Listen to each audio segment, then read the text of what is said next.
The views and opinions of the guests of Veterans Archives do not reflect the views and opinions of Veterans Archives, its subsidiaries, or its partners.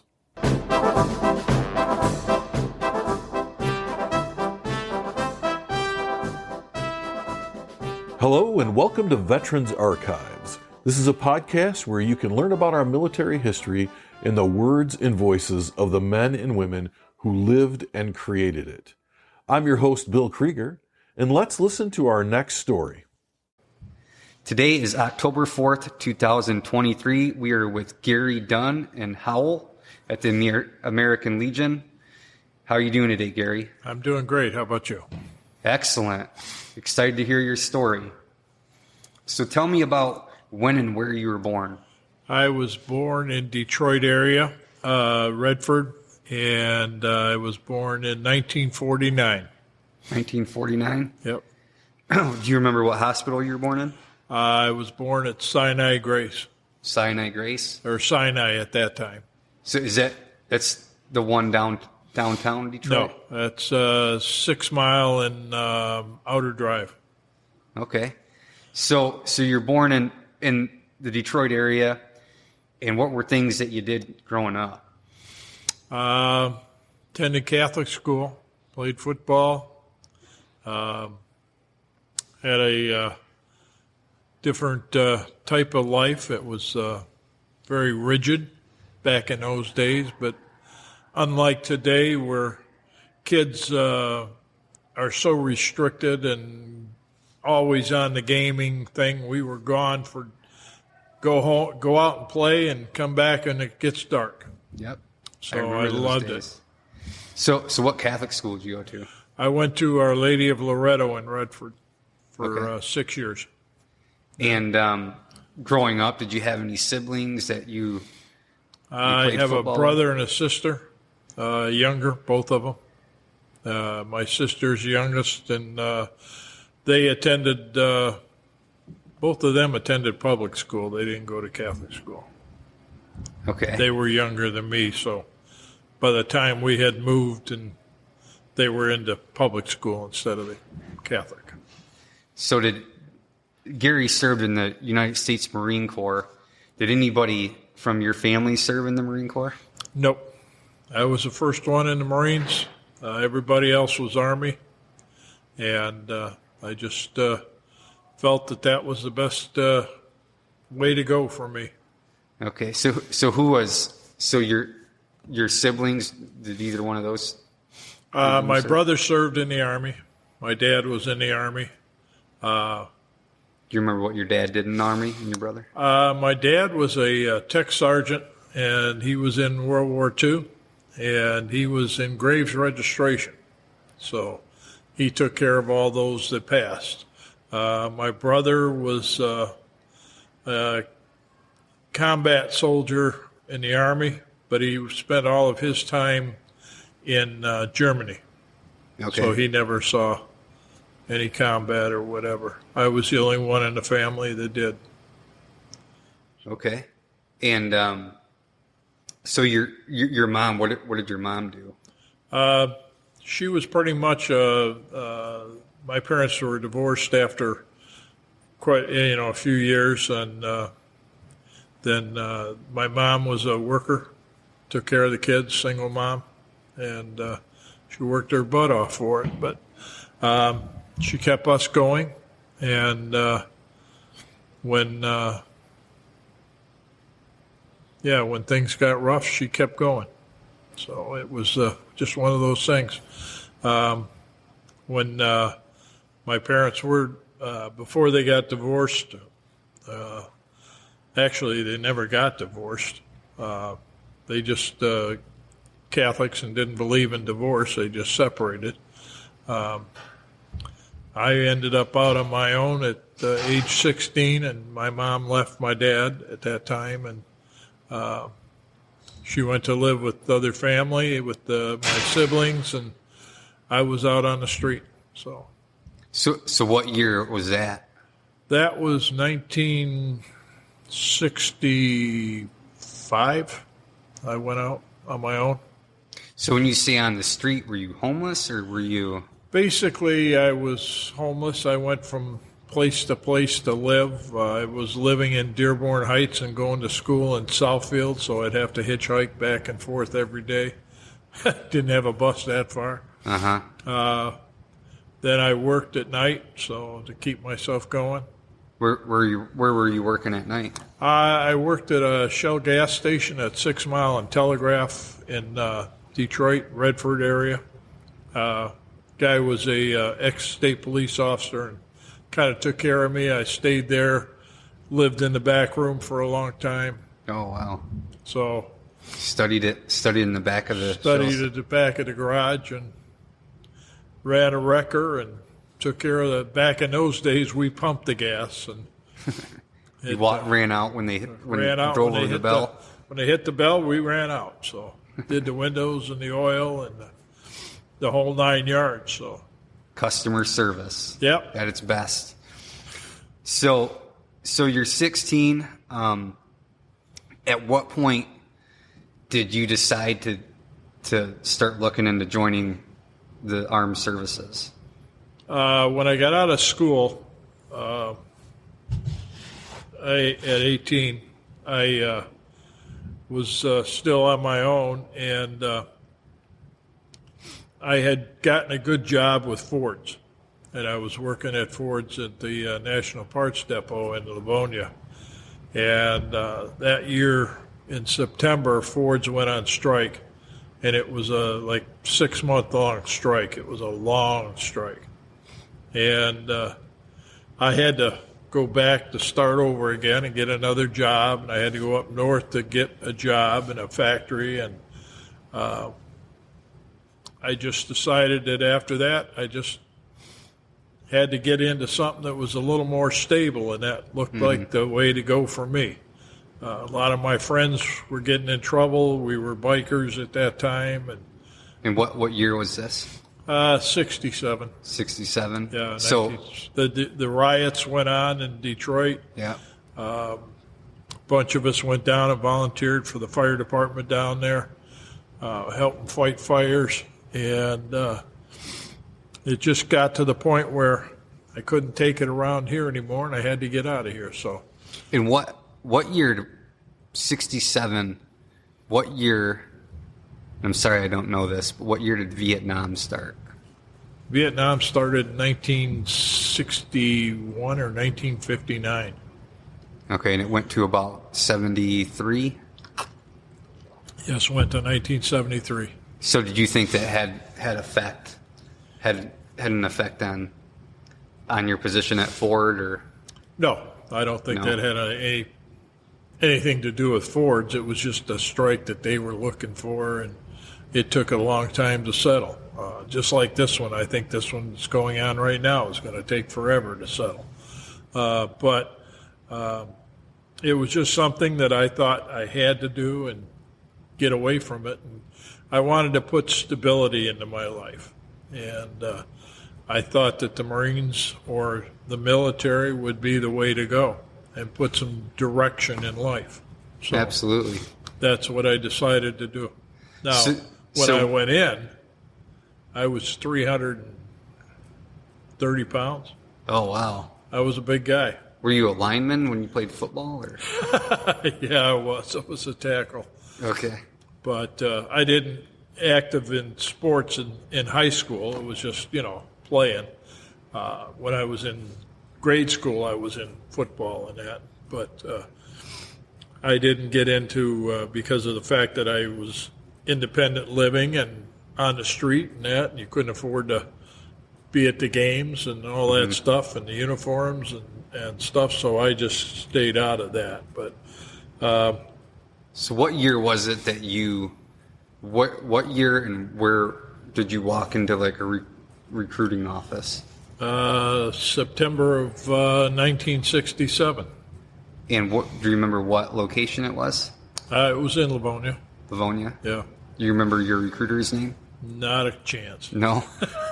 So when you walked into the recruiting office, did you say, I'm ready to join, or what?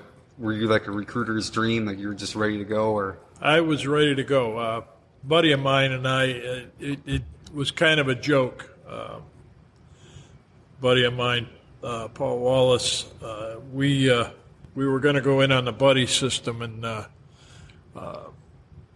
we talked to the recruiter, and we were supposed to think it over and go back in and all this. And next day, Paul came to me and says, well, I went back and signed up, and we're ready to go. You got to go do it. So I went down right away, signed up, didn't check with family or nothing, just signed up and did it. And how old were you at the time?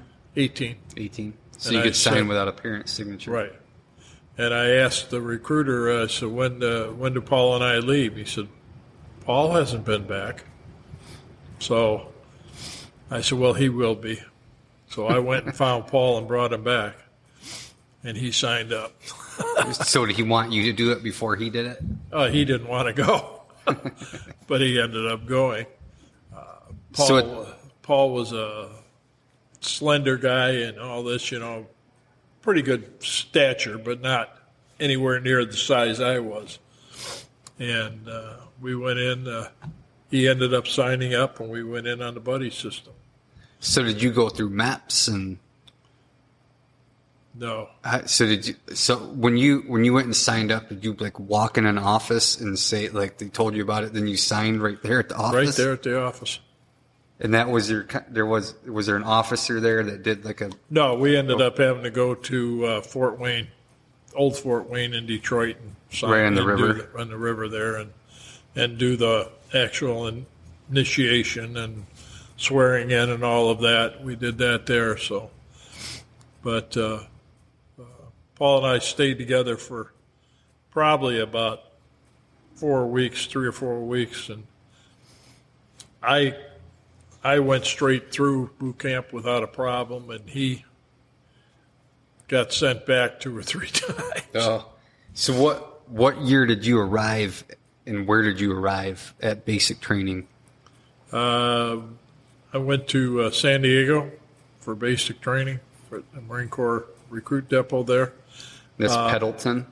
No, that's in San Diego.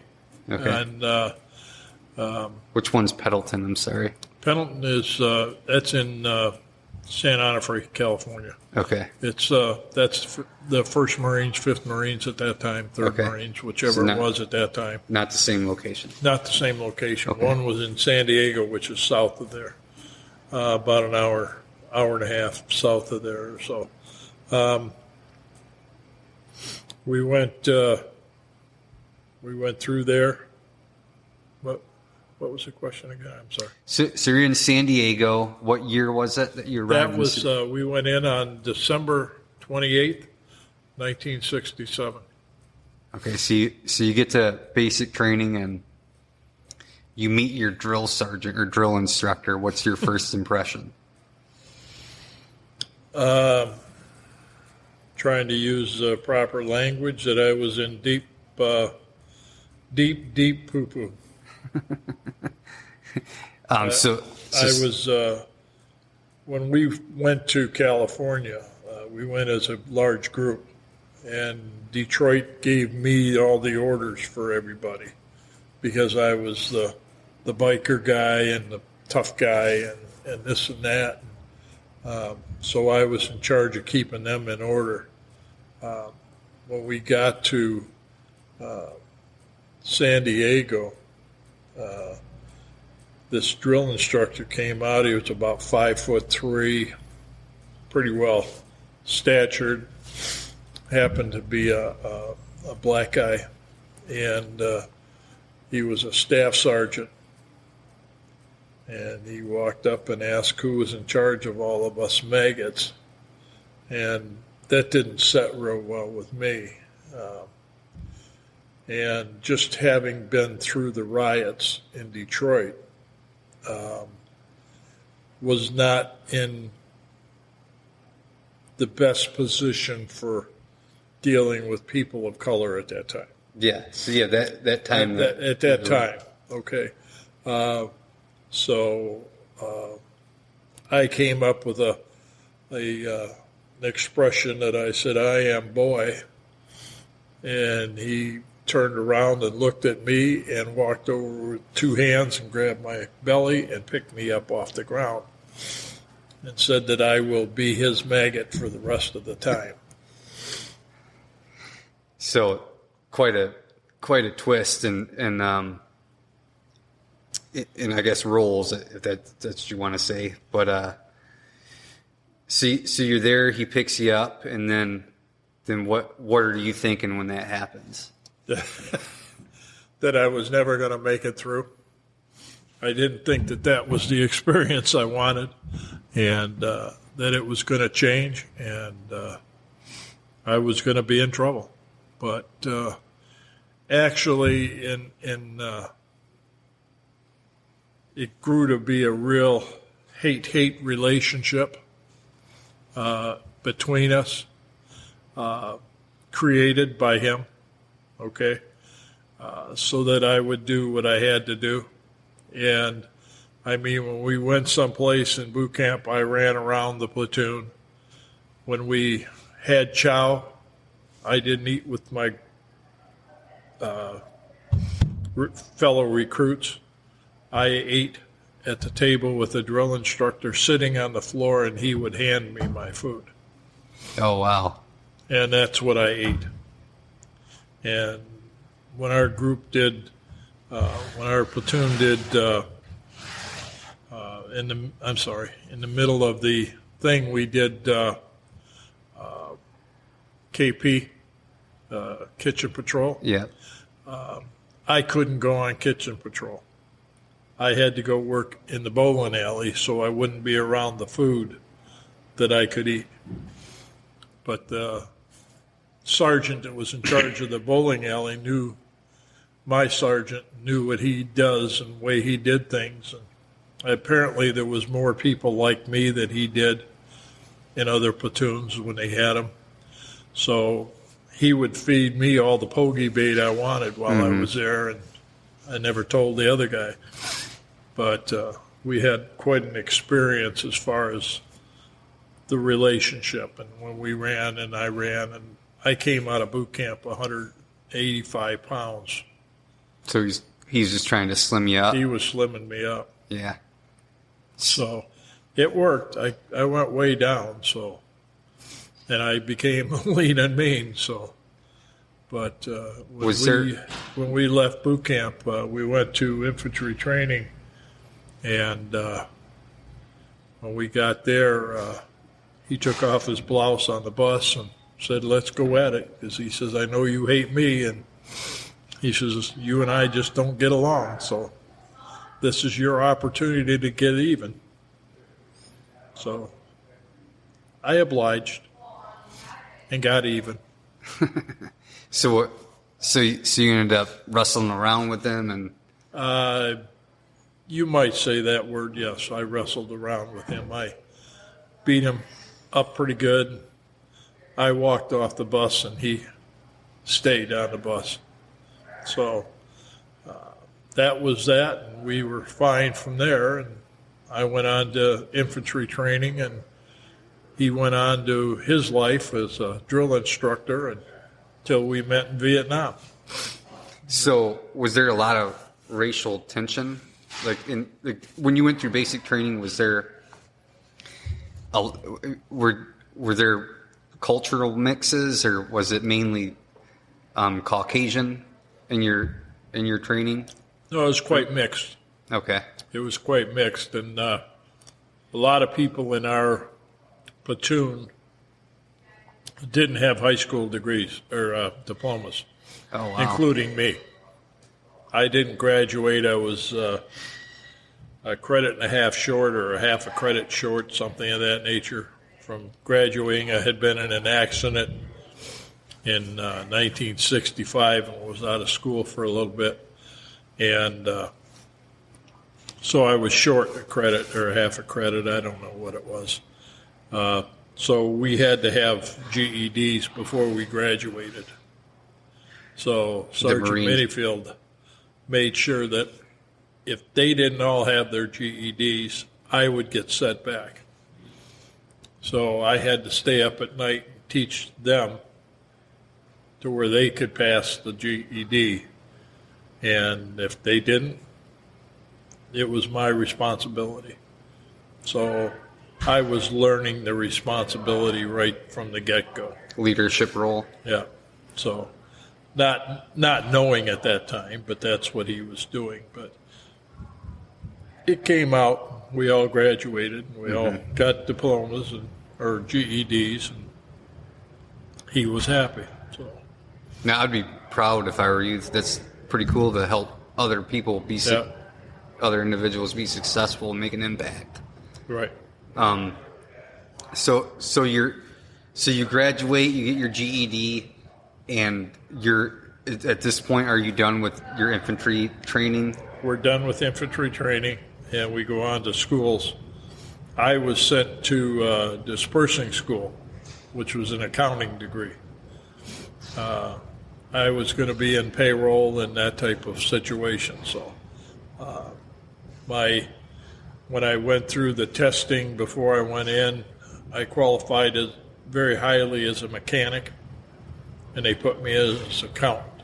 So who thunk, go the way you need to go, but it turned out good. I enjoyed the thing, the placement, and it worked out real well for me. So at this point, you've gone through about 12 weeks of basic training, right, roughly. Then you go through 5 weeks of 5 weeks of infantry training, and then you go to your payroll accounting course, right? And that's about how long? That was 8 to 12 weeks, I think, somewhere in that neighborhood. Okay. That was back. I had to go to the East Coast. I had to go to Camp Lejeune for that. Okay, North Carolina. And so you finish all your courses, and what year do you graduate from all your courses? 1968. 1968. And then what's the next step after that? Where do you head the to? next step is I was assigned to 2nd Marine Division at Camp Lejeune, and I stayed there. I had made PFC by that time and was on my way, going up in rank. I got assigned to 32nd MEU, which was a float. I was stationed aboard the USS Guadalcanal for 6 months. And I made Lance Corporal and was up for Corporal at that time when I got done with that. Went back to Camp Lejeune and received orders to another cruise to go to the Mediterranean. Got sent out on that and got sent back to go to Vietnam. And then went on leave and went to Vietnam in 1968. So what was your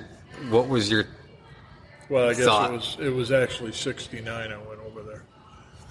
So 1969 you get orders to go to Vietnam, and when you find out, like, what's going through your head? Yeah, at that time, because of Tet and all the other things that had gone on, and the combat and the death tolls, I didn't think I was coming back. So it just didn't look good at all. So it looked like that was the way it was supposed to be. So I just had to go and do what I had to do. So when you went to Vietnam, it was did you go over as the role of payroll, or?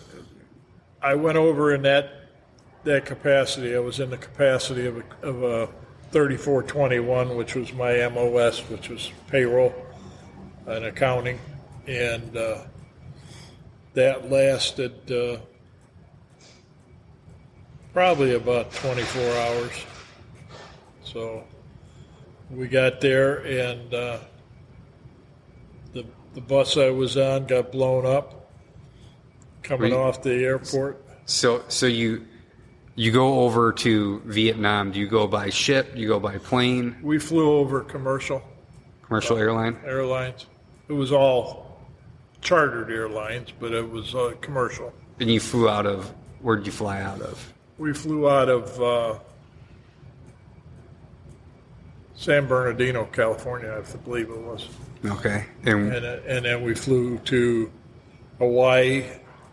We never got off the plane, reloaded, refueled, and flew off to, no, we went to Okinawa, I'm sorry. And then we went straight to Vietnam. So it was just a Where did you fly into at Vietnam? 20-hour flight. Yeah, really long flight. Yeah. Where did you fly into in Vietnam? We flew into Da Nang. And is this 1969? This is 1969. You flew into Da Nang, and tell me a little bit about Da Nang when you arrived there. Was it hostel area? Was it the city? Well, it was a city. It was kind of a,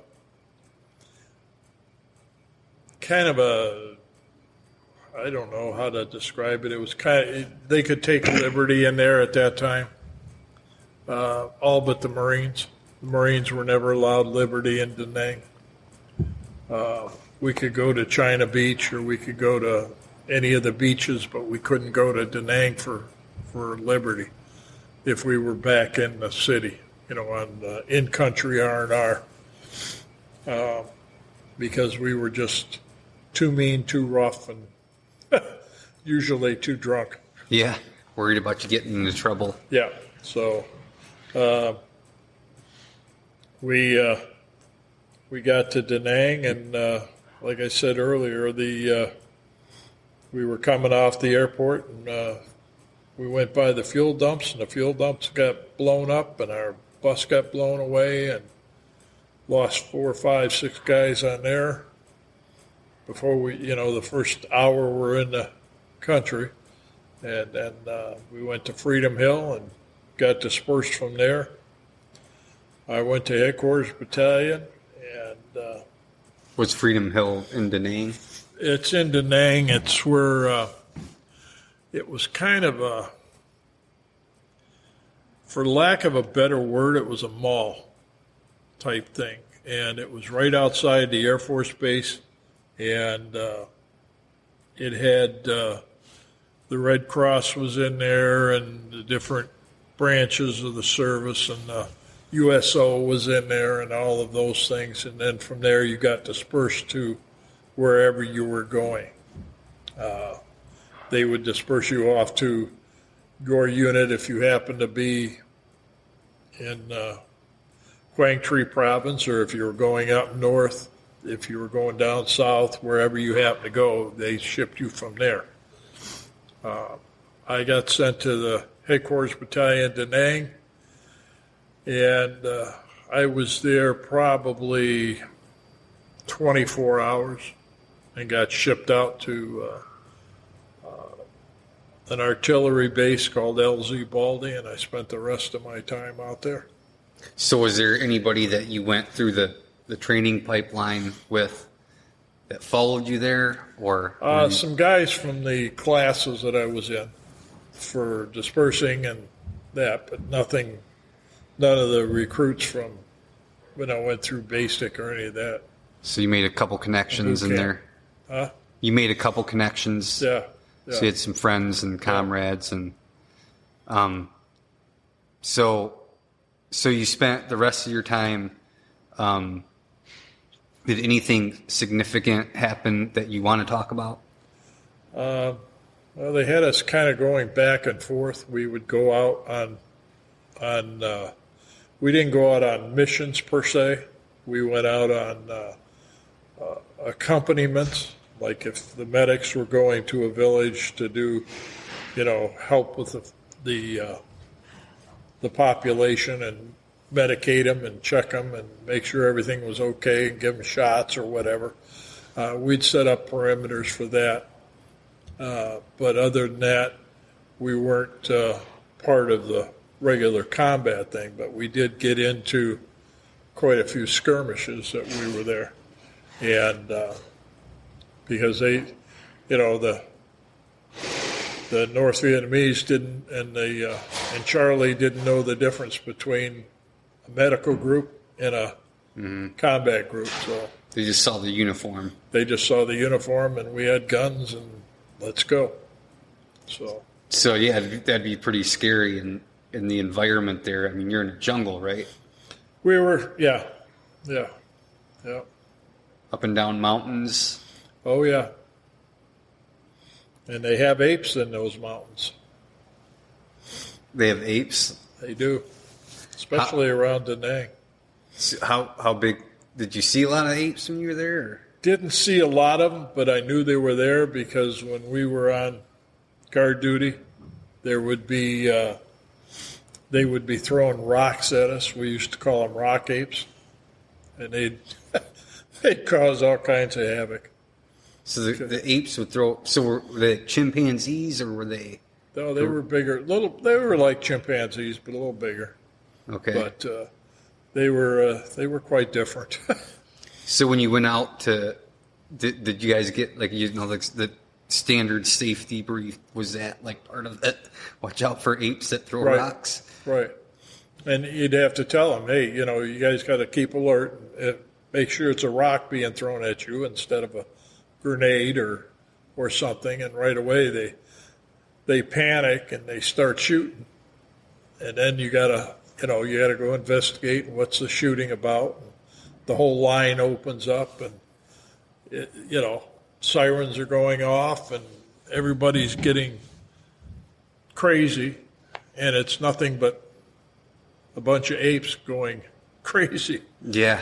And you'd have to shut it down and get it to where they were back to normal, and then relax and start over again. Yeah, I've never heard that before. So you're in the jungle. Did you have to stay the night out in the woods, or on occasion? Only because we would be into a situation where they would usually, the intelligence would tell us that there's nobody in the area, like Viet Cong or VC or whatever, and the NBA and that. They tell us there's nobody there, so we would be okay. Then you turn around and you get into these fights and skirmishes, and then the choppers are not coming in, or there's this or that, too much activity, and it's like, there was no activity here, guys, Mm-hmm. But we'd end up being there, so we'd have to hunker down, and we'd stay and do what we had to do until we could get out. There was a couple times we had to hump it for a while. So what was the longest time you went out and came back? And probably about 2 weeks. 2 weeks. And was there any like weather in particular that, like, heavy rains? Every day. Every day? Every day in the jungle. 100 degrees plus. And you're packing, sweating, and, you just, it always amazed me that we could get through it. Mm-hmm. But it was, it was something we had to do. We were physically able at that time. If I'd have been the 300 pounds when I went in, I never would have made it. But I made it and came out a much stronger person. So. Absolutely. So you go out for 2 weeks, and is there? You mentioned the drill sergeant you had earlier. When did you said you saw him again in Vietnam? He happened to check into one of the units that I had, that I was in charge of for payroll, and he checked in, and I recognized the name and kind of quizzed him and this and that. And by that time, I had made sergeant already, and was just one rank below him. He had never gone up in rank, and he was still a staff sergeant, and I was an E5. So kind of reminded him and who I was, and the skirmish on the bus. And did you guys laugh about it, or did you? He was kind of serious about it because it was embarrassing to him because he got kicked and knocked down and didn't appreciate it, but got to look kind of bad in front of his peers. Mm-hmm. But, it was an accomplishment for me, and it made me look good. But, no, it was one of those things that you just have to deal with. And he lasted probably, oh, God, I couldn't even tell you the time frame. He was there, but he ended up getting shot and having to be medevaced off. So he was not with me, but just to make that clear, we were not together out in the field. So, but it was an interesting time. Mm-hmm.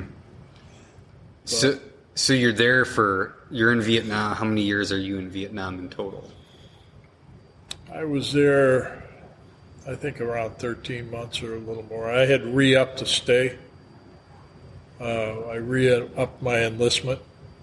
So, and I was going to stay over there, but I had gotten hurt my arm, and they were going to send me home. And by the time my arm was healed, the orders came through, and I said, well, I can stay now. And they said, no, you got orders, you got to go. So where did you get orders to? I got orders to Kansas City, Missouri. Kansas City, Missouri. Yep. So the Marine Corps Finance Center. Going back to my original job as an accountant and payroll and that, and I was responsible for a lot of the reserves in the country getting paid. Okay. So kind of a breath of fresh air compared to Vietnam? Yeah, it was independent duty. Well, semi-independent duty. I mean, it was a large complement of Marines there. We were at the Marine Corps Finance Center. But we didn't have a base to live on. We all lived independent. So we had our own apartments or houses or whatever. Family could be there. Mm-hmm. I was single at the time, got married, and bought a house there, and was comfortable with staying there for a while, and then ended up getting out. So what year did you get to Kansas City? 71. 71? Yeah. So at that point in time, how was the American public to military?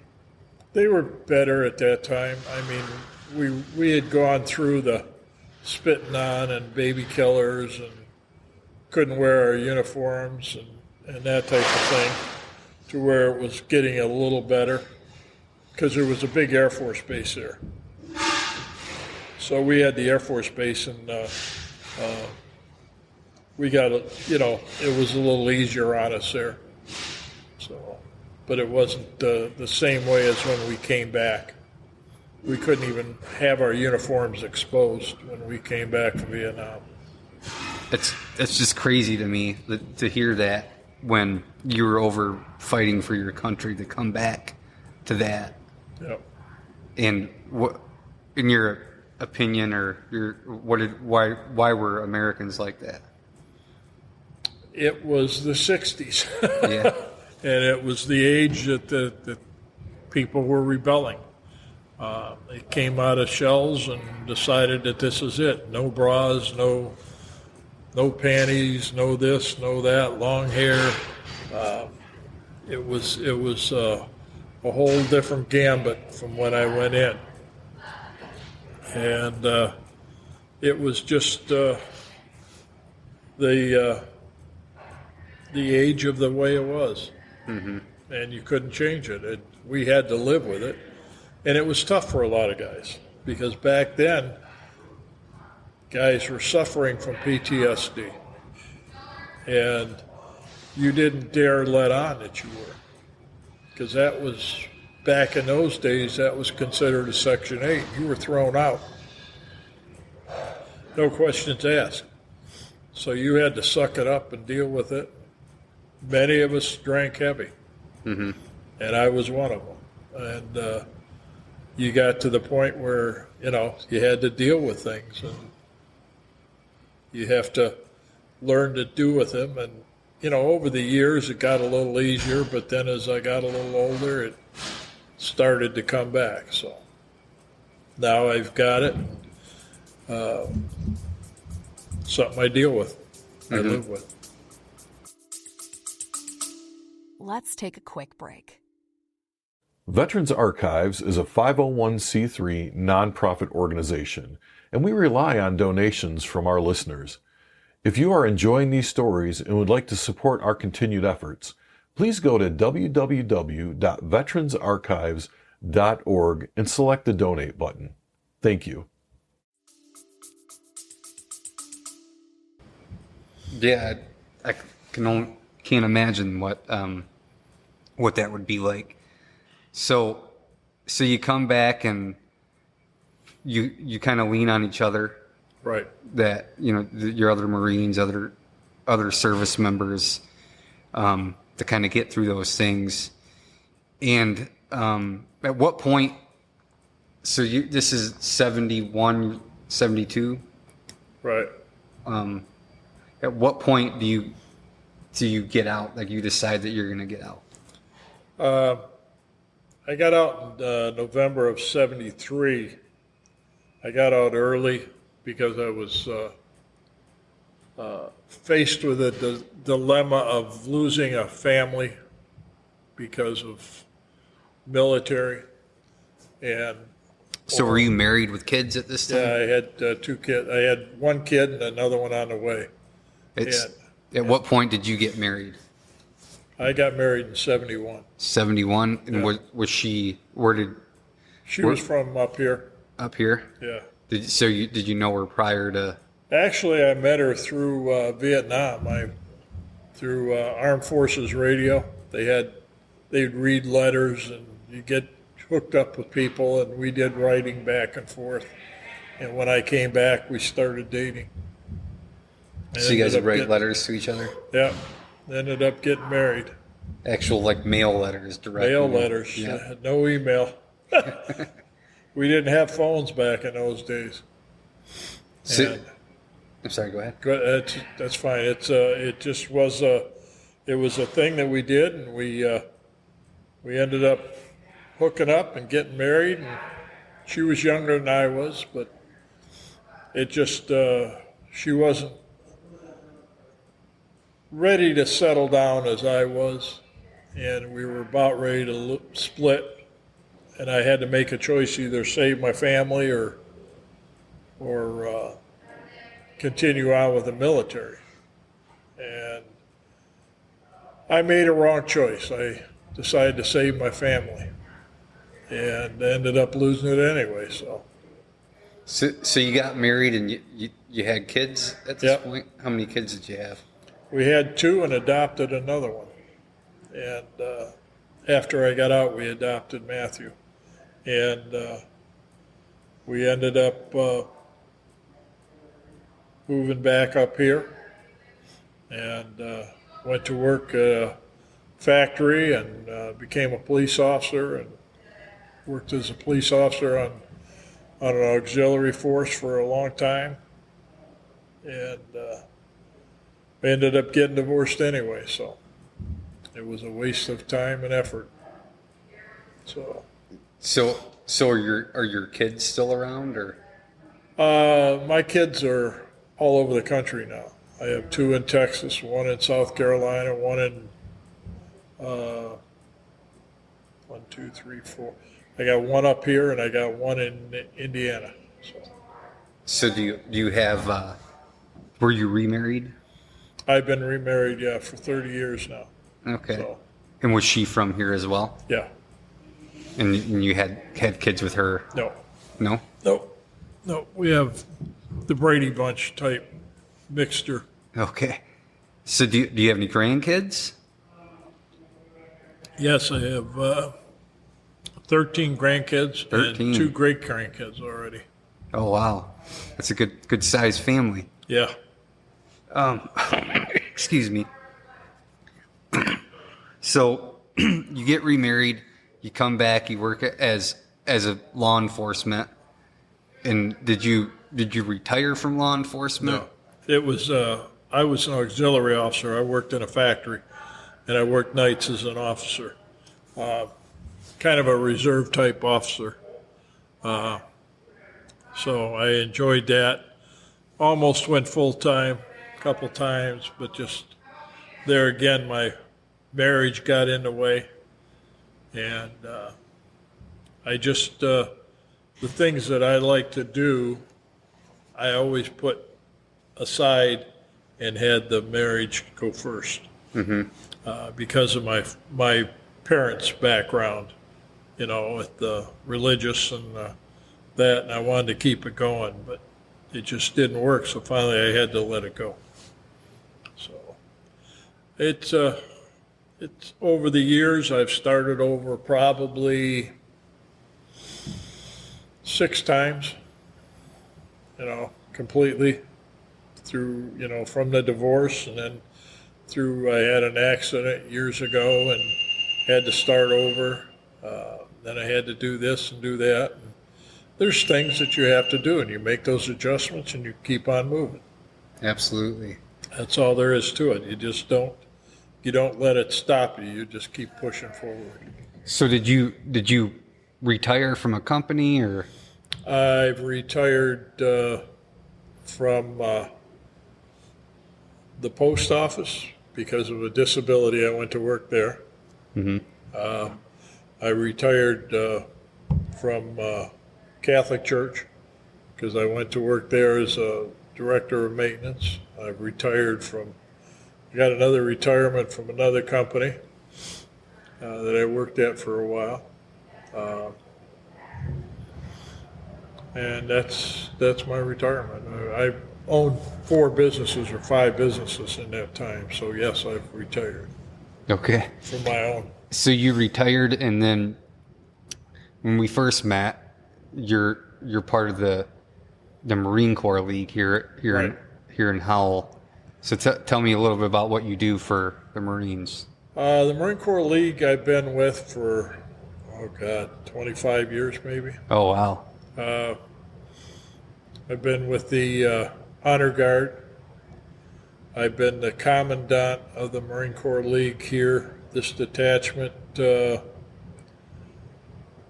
3 times, 4 times, 3 times, I think. I've held every office in the league, from sergeant at arms to all the way up through commandant. Now I'm with the State Department also. I'm liaison officer for the Toys for Tots, between the Toys for Tots and the State of Marine Corps League. And I work with Toys for Tots through the Marine Corps. So I'm director of Toys for Tots locally here in this county. And I'm also a mentor with them, and I teach people all over the country how to become Toys for Tots coordinators. Oh wow. So That's pretty cool. yeah, It's a good thing you can make an impact. it makes a big impact. I've trained some people that, in fact, I have one that I've worked with for 7 years now, and she's from New Mexico, and she's gone from a very small campaign to a medium large campaign. She was recommended for LCO of the year, local coordinator of the year for her territory this year. She wasn't picked, but that's kind of a feather in my cap. Another guy from Alabama or Arkansas, I think he was Arkansas, trained him for a year, and he made LCO of the year. And then I've had 2 others been in the running. So I haven't made it yet, but at least I know it's going down the pike. So I had, when I became a sergeant, I had, my first leader was a Marine, former Marine, and he always told me that the most important awards are the awards that your people earn, because you've helped them earn it. So That's basically where it is. yeah, Yep. You know, and now I'm with the American Legion here too. I ran the club here, and then I became the finance officer here. So putting programs together with Toys for Tots and the American Legion and the Marine Corps League, and that it pays off. It really does. You get to know people all through the country. Coming up next week or 2 weeks, I'm going to Nebraska for a football game to help with Toys for Tots out there. Got a guy coming in Saturday to pick up toys from Indiana from me because I have an abundance of toys. And he's just getting started and doesn't have any, so we're going to help him get going. It's just constantly a round robin. You got to keep moving. Keep moving. Keep going forward, one step in front of the other. And hopefully, you know, something of this nature can help somebody else see that you just keep going. You keep trying. You keep pushing it. Don't let those obstacles like a Sergeant Minifield get in your way. Take advantage of it and make it go. Thank you for listening to another episode of Veterans Archives, the podcast that brings you the story of the men and women who have created and lived our military history. If you or someone you know served in the military and would like to share your story with Veterans Archives, please go to www.veteransarchives.org, select the Apply Now button, and fill out our application, and someone will get right back with you. Veterans Archives is a 501c3 nonprofit organization, and we rely on the donations of our listeners. If you are enjoying these stories and you support our efforts, please go to www.veteransarchives.org and select the Donate button. Any donation is certainly appreciated. Look for Veterans Archives on your favorite social media. We are on LinkedIn, Instagram, and Facebook. Just look for Veterans Archives. Like, follow, and share our page. We'd certainly appreciate it. If you or someone you know is a veteran and you are struggling with mental health issues, please dial 988 and select option 1 for the Veterans Crisis Hotline. Please be sure to tune in next time for the next episode of Veterans Archives.